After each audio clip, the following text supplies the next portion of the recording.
এই হলো তোমার বিছানা। এখানে তুমি থাকবে আর আমি পাশের ঘরে থাকবো। ঠিক আছে, তুমি তাহলে ঘুমিয়ে পড়ো। ফজরের নামাজ একসাথে পড়বো ইনশাল্লাহ। ইনশাল্লাহ। আব্দুল্লাহ ঘুমিয়ে পড়ে। রাত গভীর হতেই আব্দুল্লাহ চিৎকার করে ওঠে। পাশের ঘর থেকে হাফেজ ছুটে আসে। কি হয়েছে তোমার আব্দুল্লাহ? এভাবে চিৎকার করছো কেন? আমি স্বপ্ন দেখেছি। দুঃস্বপ্ন দেখেছো? জি, প্রতি রাতে এমন দুঃস্বপ্ন দেখি। তোমার আগে আয়াতুল কুরসি পড়েছো? না তো, আয়াতুল কুরসি তো পড়লে কোনোদিন।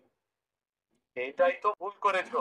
প্রতিদিন রাতে আয়াতুল কুরসি পড়লে রাতে কোনো রকম দুঃস্বপ্ন আসে না। চলো চলো, এক্ষুনি আয়াতুল কুরসি পড়ো। চলো চলো। বিসমিল্লাহির রহমানির রহিম।